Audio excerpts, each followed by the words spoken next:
Alright, bitches, so we're on to episode 51 of Dragon Ball Super. This episode is called The Feelings That Surpass Time, Trunks and Mai. Now, despite Mai being in the title, we don't actually get a glimpse of future Mai in this episode following what we saw at the end of the last episode, which was the revelation that future Mai is actually still alive in the future. We don't see a continuation of that scene. All scenes involving future Mai in this episode involve flashbacks from future Trunks' perspective, which I find interesting. Also, this episode has my favorite moment of Dragon Ball Super thus far. We'll get into it in a second here. Alright, so this episode opens up with, Bulma having just retrieved the time machine that Cell used to arrive in the present from, the alternate timeline future earlier in Dragon Ball Z. Now, I gotta give them a lot of credit. They do a great job of explaining many different aspects of this scene right here, so let me get into this. Alright, so the first thing that Bulma explains is the fact that this actually is the time machine that Cell used to arrive in the present earlier. Now, if you guys remember, Goku, Vegeta, and Piccolo were not aware of this because at the time, Goku was in bed recovering from his heart virus. Vegeta was off by himself, angry at his loss to Android 18, figuring out what his next move is. And Piccolo was on Kami's lookout, awaiting Kami's decision to either go ahead and rejoin with Piccolo fused together or to decline that. And it was Trunks, Bulma, and Gohan who went off to find this, weird-looking time machine. So she explains that to those guys. Then we see a flashback to the past. Now, they separated this flashback. There's one with new animation, and what's interesting about this new animation is that Trunks says that he's the one who wrote Hope on the time machine. So I guess this is going to be a retcon that he wrote Hope on the time machine and not his mother. The other very important thing is that these flashbacks that involve future Trunks are in black and white. No other flashbacks to Dragon Ball Z or Dragon Ball or Dragon Ball Kai. I believe they've shown a lot of episodes, like the flashbacks, a lot of them from Dragon Ball Z were of Dragon Ball Kai, actually. All the flashbacks involving Trunks have been in black and white. I guess because they're going to go ahead and retcon it here, and they're going to say that future Trunks, his hair has always been this shade of blue. I guess that's just what we're going to go with, is that it's always been like that. If they're just going to hard retcon it like that, I'm okay with that. Honestly, I think Trunks, he looks kind of good with the blue hair. It's a nice little contrast, and then you have Kid Trunks, who's got the same purple hair. I'm definitely okay with this. This is fine. Now, like I was saying, the flashback for this scene, they show some of it with new animation. That's, Trunks back in the past with Gohan and Bulma. And he explains that he wrote Hope on the time machine, which is the proof that the two time machines are one and the same. Then you see a flashback of actual Dragon Ball Z, where Trunks puts the capsule away and then puts it, in his capsule case in his pocket, which remember, if you guys remember, I was saying that last time, that the last person to have this time machine was Trunks. But then, we see a new animation. This is a scene that takes place just after Goku's funeral, before Trunks is about to return to the future. You can tell, because Trunks and Bulma have their same outfits on, in Trunks' farewell scene in that episode of Dragon Ball Z, and they also have the black armbands on, for Goku. And in it, Bulma asks Trunks if she can have the time machine that Cell, used to get to the past. So Trunks keeps his time machine and gives the extra one to Bulma. They did a good job with this. This is exactly what we needed. And this does make a lot of sense, and this is a nice little, twist, like, oh shit, Goku Black destroyed a time machine, haha, but this time machine we've got, which we didn't really just pull out of our ass, this is something that was here, 200 episodes ago in Dragon Ball canon, and it's a very, very easy way to connect it and explain it that Bulma would have this right here. They did a good job. You know, with a lot of these changes, I felt they haven't done a good job. You know, Bulma's sister, Bulma knowing Jaco since she was a child and stuff. And I've given Dragon Ball Super shit for it. But if they're going to do something cleverly and in a good way, I will also praise them for that. So I do really like this scene right here. Then Bulma starts talking about how after Trunks went back to the future, she started to try and analyze it and figure out how it worked, and she just couldn't get to the bottom of it. So eventually she put it away and forgot about it, which Goku doesn't really understand because he's like, wasn't it just done by future you? And it's like, yeah, come on, Goku. But, you know, now that they've got this time machine, Bulma says she'll be able to fix it up since she has all the notes left by her future self, which, again, this makes a lot of sense. Bulma's, future Bulma probably put all of those important notes in that time machine on purpose so that present-day Bulma could find it so that she could work on the time machine and stuff. So, again, this is not just something that was pulled out of their ass. Looks like they did put some thought into making this, this whole arc, Goku Black, you know, connecting future Trunks with all this shit. It looks like I'm almost kind of getting the vibe that maybe when they decided to do Dragon Ball Super, they had their eye on this arc the whole time, and everything up to this point was just set up to get here. That's what this is really starting to look like to me, because this is quickly turning into, I think, maybe the best arc in the series history. Dragon Ball, Dragon Ball Z, GT, Kai, any of that. So far, we're on the right path. Now, it could drop the ball, but I've got confidence here. Now, so they declare that they're going to go to the future, Goku and Trunks, and Vegeta cuts in and says, I'm going too. And Trunks, like, does like a fist pump, like, fuck yeah, father's coming, let's go. And Vegeta says, I'll be the one who will handle that task. And I'm sitting here like, yes, this is my prediction right here. Vegeta might be the one to finish off Goku Black. Once they go to the future, I could see maybe Black busting out Super Saiyan Blue and defeating Goku or something, and then maybe, like, the fight ends for somehow Goku Black escapes or something, and then later on down the line, Vegeta will be the one to finish Goku Black off. I could see that happening. So after that's decided, Bulma says it'll take her some time to fix up the time machine, you know, prepare the fuel that it's needed, you know, all this shit's gonna take some time. So Goku runs over to Whis and Beerus and asks them to train him until the time machine is ready, and they decline, and they say that Goku should train with Vegeta. But you see that Vegeta looks really pissed and sort of walks off, and Goku and Krillin are like, yeah, Vegeta's looking scary right now, I don't think this is gonna happen. And we see Vegeta go up to the gravity room, and he says that he won't forgive him. And I'm like, oh shit, here we go. Vegeta is pissed that Black killed future Bulma. That's what it is. Oh shit, son. Vegeta.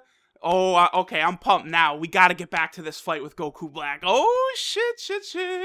Alright, so Goku decides that he's gonna go train with King Kai then, since no one else is, willing to train. So he goes over to King Kai's planet, and we see King Kai is not happy that Goku's there. Then it cuts back to the future, and we see Goku Black. And Goku Black kind of like, he remembers his fight with Goku, and then he kind of like assumes a stance similar to what Goku would use. And very similar to like the opening, the intro, where like they have Goku pose, and then like a flash will go by, and it was, showing red for Super Saiyan God. And then eventually they updated it, and it was showing Super Saiyan Blue. Black does the same thing, where he poses, and the flash goes by, and you see the flash of Goku, and Black shoots an energy ball, and, it looks very powerful, and, he basically declares that he wants to fight Goku again, because the more he learns about Goku, the stronger he will become.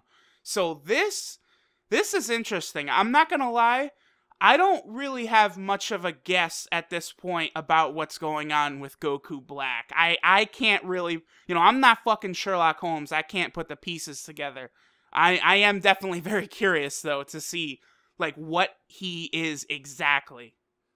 So then with the next scene, we see Bulma's mother and father appear to have come back from vacation. And of course, this is perfect timing because we know Bulma's father is maybe not as smart as Bulma, but they're close. They're close enough that Bulma's father is probably really going to be able to help with the repairs and the working on the time machine. And Bulma says that she's going to need help, so she has Pilaf, Shu, and Mai kind of give her an assistance. And Pilaf actually mentions Mai by name, and Trunks is, future Trunks is surprised, and he says, Mai. And then he looks at her, and he had that, he looked at Mai earlier. I thought he recognized her, but it looks like, he kind of was thinking it, but wasn't sure. But now, for sure, Trunks realizes that this is the same Mai he knew from the future. And Trunks, explains to Mai basically what she was like in the future, and we go into a flashback where we find out more about Mai. And we see that when Goku Black first arrived, he very quickly destroyed most of the population, and the people, quickly formed into resistance armies and stuff. Just really, honestly, Akira Toriyama, I know, loved the Terminator series, and that was one of the bases for the Android and Cell saga. Well, here we go. Very similarly, it looks like future Mai is in sort of like a John Connor role. And, we see some shots of, like, people, taking shots at Goku Black, Mai, leading some demolition charges, which, of course, doesn't affect Black at all. He's super powerful. Bullets and, like, just explosions and stuff aren't really gonna fuck with him too much. Alright, now here's where we get into my favorite scene of Dragon Ball Super so far. So, we see, Black is kind of walking through, like, a city-type area, and Mai sets off some detonation charges to try to collapse buildings and take Black down. But it doesn't work, and he comes out and mocks her, like, you think you beat me to the trap of this level? You have, bad intelligence. It just shows how puny humans are. And then Trunks flies down, and it looks like this could possibly be the first time they faced off, because Black is like, oh, a Saiyan, and he says it with a question mark. So I'm not 100% sure if this is the first time they faced off, but it clearly has to be one of the first times. Maybe they had fought once before previously. And here, Goku Black starts talking here. I'm gonna give the exact speech he gives, because this is the type of villain that I fucking love. And the music comes in, and it's just so good. There's 2 tracks that have been playing that are kind of like Goku Black, like fighting tracks. One of them has only played twice. It was when Goku Black was first revealed, and then when Goku Black had that great moment in the fight with Goku, where he shot that huge ball, Goku knocked it up, and then adjusted his eye levels down, and as he, put his eyes down, he saw Black had already closed the distance and was a second away from knocking Goku's ass out. That shit was so good. And then there's the second theme, which is, more of a general fighting theme, it seems, that's played a couple times in different sections throughout these episodes. It also played when Trunks first attacked Goku, but he was having thoughts of Goku Black, so both themes basically are only happening in relation to Black. And Trunks says, we won't let you destroy humanity. And then here's where Goku Black's speech starts. Alright, so here we go. I'm gonna just belt this out right here, and then I'm gonna explain, this villain type that I really enjoy. Okay, so Black goes, humans are unnecessary, and so they should perish. And then Trunks retorts with, who are you to decide that? And then Black goes on and on from here. I'm from a much higher place than you, and I've seen the truth of this world, this universe, and all things in it. I noticed the results and decided that human beings should be destroyed. Humans are the one and only failed creation of the gods. In order to make the world, the universe, a beautiful paradise, I want to annihilate the humans on the gods' behalf who won't admit their failure. And as he says that last line, like, you see, like, Black, like, he gets this crazy, like, evil, really, not really evil expression, but, like, maniacal, like, out of his fucking mind. Like, this dude is fucking nutso. And then here's where Trunks, it's one of these anime scenes where, like, the shot like is kind of centered, and like Trunks' face like explodes from the right side of the screen into the middle, and he's screaming like, "Don't give me that bullshit, this isn't for you to decide." And then like they charge each other and they start fighting, and it's just like the music is going, and I'm like, all right, this is what the fuck I'm talking about right here. So Black is this type of villain, the one where maybe bad things happened to him, maybe he saw fucked up shit, but it just sort of spiraled in his head and deluded him, and he went nuts, and, you know, thinks that it's his job to be judge, jury, and executioner, wipe out humans, wipe out whatever, you know, like Sensui from Yu Yu Hakusho, Master Asia from G Gundam. Wow, I had like 10 examples, and those are the only two I can remember right now. But that villain type for me is just so good. So if this is what we're gonna have going forward, is Black giving, you know, these, you know, Obito type speeches, you know, constantly during these fights with like Goku and Vegeta and Trunks, like, I am fucking down for this. I am so down for this right here. So Trunks and Black, like, they fight, but like Black has this very smooth fighting style he's shown now, in that he kind of lets like whoever attack, and he like very smoothly dodges, and then usually deals like vicious counter blows. And he does that to Trunks, and then hits Trunks with one of his like greenish yellow energy balls, and Trunks basically gets fucked up. Then Trunks like loses a Super Saiyan transformation. He shoots a bunch of energy balls at Black. Black just flies right through him. But then Mai shoots out a flash grenade, which, you know, I guess basically works like the solar flare or Teo-Ken, and she's able to go help Trunks like escape. And Black he mocks Trunks like, oh, a proud, you know, one of the proud members of that warrior race actually running, and Black seems amused. Now, I guess this also could be what we saw referenced earlier, where, remember in that first episode, before Black had even first appeared, you know, Trunks was talking about how Black could sense his energy now. So when Black first appeared, it's very possible he was not able to sense energies, and then that's why in that first episode we see he's able to hound Trunks so hard, is because he's finally gained or learned that ability. Then we get a nice little scene with Mai, where we basically see, like, Mai, you know, knows about the sensu beans, and she says she wished she had some sensu beans, and she tries to patch up Trunks as best she can. And we just see it where, you know, Trunks is, like, the hope of the world. He's the only one who could, like, you know, fight on this level or match with Black. And Mai is just very strongly encouraging him, like, saying, like, for us humans, Trunks, you're the only hope.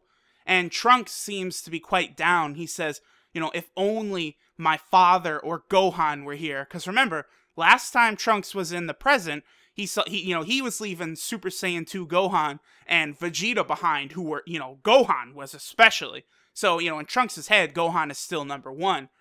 But, like, Mai, you see her, like, really encourage him. Like, you know, you could do it for us. We believe in you. And, like, so Trunks, like, obviously really, really likes Mai. And then it cuts back to the present, where we see Trunks saying, like, I was really encouraged by you. I'm glad to have met you again. And young Trunks, present Trunks, I guess I could just call him, you know, I could just generalize them as blue Trunks and purple Trunks. That would work out pretty well, actually. I guess that could be one of the reasons they decided to retcon Trunks' hair to blue. Although I have seen some comments of some people saying that it was supposed to be blue all along, even from the original manga, and that the purple was actually an animation error that they just stuck with. I'm not sure if that's true or not, but, you know, whatever. Right now, it's fine. But Trunks, purple Trunks, basically asks, like, you know, why is Mai not here with you? And, you know, future Trunks, he kind of, by his facial expression and everything, he lets the people know.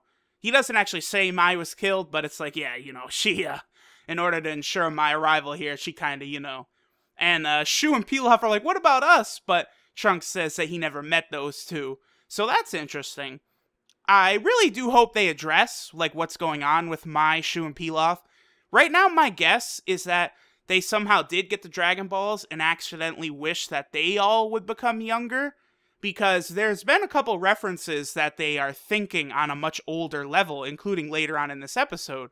But as this scene is going on, Goku actually arrives back and says, like, he couldn't train with King Kai. You know, King Kai didn't want me training there.